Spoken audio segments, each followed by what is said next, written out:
Good morning, everyone. Thanks for having me. Let's just wait for the slides to pop up, I think. I'll start while we're waiting by thanking Mrs. Jackson for her story. I frankly think she said it all. As I hear the story, it's actually frankly disappointing to me, and my remarks are really about the fact that we've designed a system that's convenient for our industry, but at the expense of complexity for our patients and our members. And I think it is inexcusable for us to not really address some of these concerns and design a solution that works better for populations. So let me jump right in and share that my stories come from the fact that I've been very fortunate to have worked for several wonderful organizations.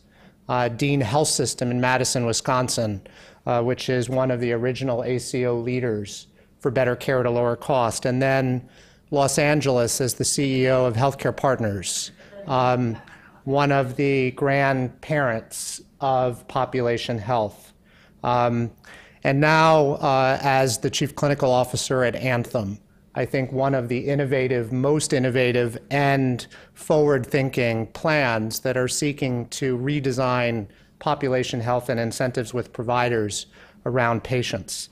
And then my best experience of all is I've had the fortunate opportunity to torture Mark Miller and his team for the last many years. So my perspectives come from there as well on MedPAC. Let me move forward if I can. So my first remarks are really about the fact that we can do this. Better care at a lower cost is achievable. I have the fortunate pleasure to work with the CareMore team, which is a subcomponent of Anthem. And as you know, CareMore as well is exceptional at focusing on populations of patients with highest needs and achieving great results there.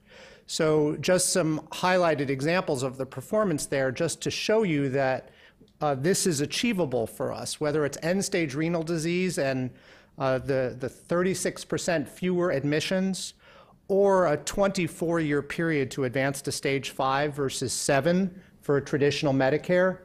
When we talk about focusing on the patient and the highest needs, there's no better example than that.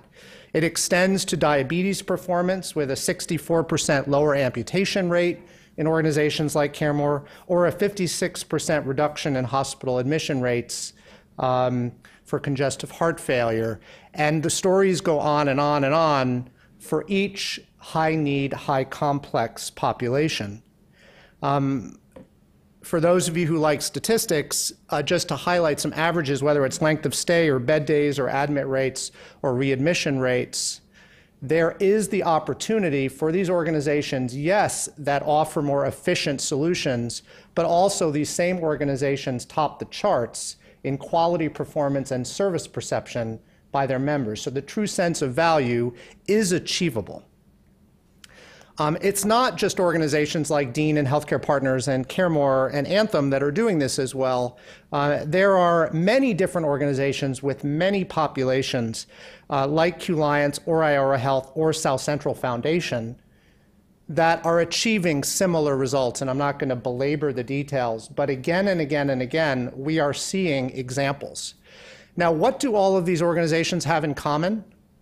I would argue that in many respects, they've reinvented themselves. They've needed to either sidestep the policy arena or come up with truly innovative models within environments that allow them true innovation and freedom, like a Healthcare Partners and a Dean or a CareMore that is capitated and receives population health payments, to truly allow the freedom in a global way to concentrate on the needs of these patients and to be there when and where and why they need them. So I would argue that another thing that these organizations all have in common is they're redefining the specialization of healthcare as we know it. We typically think of specialization as individual by individual or diagnosis by diagnosis. But as Mrs. Jackson points out, we need to think more broadly than that. Population health is not about the individual caregiver. It is about a team of caregivers. It is not about a diagnosis in isolation. It's a family of diagnoses that a single patient may have. And I know I don't have to belabor the notion that the complexity of having members navigate, patients navigate the healthcare system within this siloed environment is not the way of the future.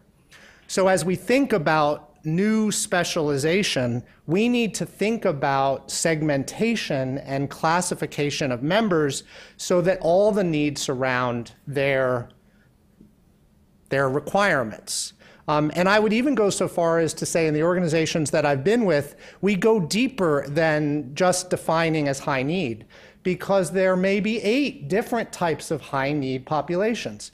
And in many respects, we want to customize those needs specifically, whether it's complex polychronics, which is what we typically would describe as patients with congestive heart failure, coronary artery disease, diabetes, and the like, all the way to severe behavioral high need populations or chronic members with social needs. And so we need to think about populations very differently. And the technology is available, the analytics are available, as Dr. Dorr described, to really segment these patients, and so that we can concentrate the resources they need, specifically customized to their hopes and desires. So let me be a bit provocative. If you were to look at this chart 10 years ago, you would see family practice physician, internist, cardiologist, and I would say that we need a whole new generation of specialization. A preventionalist. All right, some would argue that even the term primary care is now old school, because primary care really extends even further upstream. There are a lot of ways to focus on wellness and prevention now in a virtual world, in a retail world, in a technology world that isn't necessarily just primary care focus. And so we think of this as a frontline clinician, not just a primary care clinician. And so whether it's preventionalist all the way to the other end, which is a term I just heard this week, the residentialist, which is perhaps we are way too focused on bringing patients to us. The reality is that perhaps even instead of paying for transportation, which is certainly a barrier, that we go to the patient. So we bring the entire care team to the patient because it's ultimately going to be more convenient.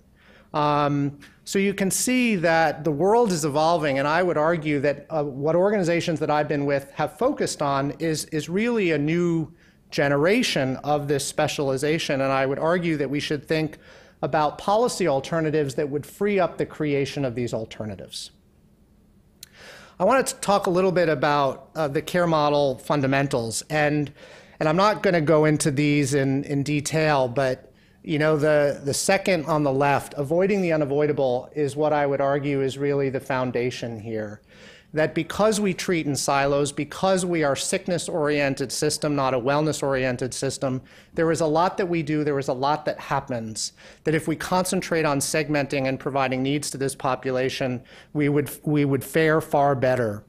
To care model redesign in the upper right, which is what I've described in terms of thinking of care as a team as opposed as individuals. And so the other striking part about the slide previously is the recognizing that accountable care is a team sport. Population health is a team sport. That is not the way that we were trained as physicians, as clinicians. We need to evolve away from that. And so I'm not going to go through the entire list, but I would argue that this summarizes all of the best practices that organizations that do well in this space have mastered. I would also argue that these are easily replicable. These are easily replicable. I haven't read the 400 some odd pages, but I would argue that when you boil it all down, what these organizations all have in common is somewhat the same. So my question is why are we not more broadly deploying all of these best practices? I want to concentrate on a specific intervention to kind of show the power of patient segmentation as well as risk event prevention. And this is a Healthcare Partners story.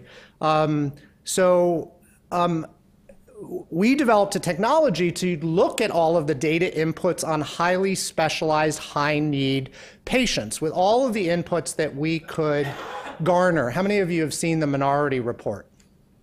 The intention of the Minority Report is to predict what will happen before it happens so that we can intervene. So the intention of this is that this is layered on to our high-needs population. Pick any high-needs population. And the purpose of the analysis of this opportunity report was to really say, every day we're going to reproduce this opportunity report, and the person who we believe is going to be at greatest risk of an adverse outcome because of an array of measures. CareMore, for example, measures 178 metrics on its populations. So based upon those metrics, which members in the top 10 are most likely to intervene? So we can reach out to them today, we can go to their home, we can take steps to prevent an adverse event. That's what population health is all about. That is a best practice. So I referenced earlier, why is it that we're not seeing spread? I want to say a word or two about policy. Why is it, if we actually have these identified best practices, are we not seeing that the entire country really shows comparable clinical practice and good outcomes? And I would argue that there are two dimensions to it. For organizations to transform, there needs to be a balance between risk transformation and clinical transformation. In essence, what I mean by that is we've got to pay for population health, and we have to reward and create resources for population health. And we also have to free up, allow the freedoms for organizations to truly transform their clinical practices. So how well are we doing? So I was leading an organization called the Group Practice Improvement Network. And so we asked just a couple of years ago, Group Practice Improvement Network is about 100 of the largest health systems in the US. So we asked them, how well are you doing in terms of accepting population payments and transforming your clinical practice? So in the upper left would be the organizations that are both taking population payment and transforming their practice. In the bottom right would be the organizations that are doing neither, that they're living in the old world, all right? And so this is just 2 years ago. So I'm holding back the results of which organizations fell in which buckets just 2 years ago. Here's where it is. So we have not changed one iota, or we've made very little progress. And so what I would argue, as you would expect of me, is one of the most important sort of policy steps we need to take is to assure that we have the financial alignment and freedom to encourage providers to innovate and think differently. So how do we accelerate this? There's been a tremendous amount done by CMS, CMMI. There are many wonderful, innovative models. I am just impatient, and I feel we're not moving fast enough. If we're going to push a policy agenda, we need to push faster. Now, it's beyond just risk sharing or gain sharing. We need the freedom for organizations to use these resources differently. So for example, for CareMore patients that have respiratory COPD issues, we look to see whether they're, especially if they're in markets like Las Vegas, where it's a very hot climate, if they don't have air conditioning, CareMore buys them an air conditioner, just to make sure that the home environment, the social environment, the behavioral circumstances, the transportation needs, everything that would be required to focus on this population is done. The benefit of payment reform, plus releasing some of the constraints that prevent providers or systems or health plans to do the right thing, are released in this type of environment, and the results are truly proven. I won't speak. I think that my colleagues have spoken well about some of the other policy barriers. But the reality is we've got technology silos. We don't recognize alternative care models as well as we should, that we still gravitate toward the traditional way of thinking. We don't recognize and support social needs, behavioral needs, community needs, transportation needs.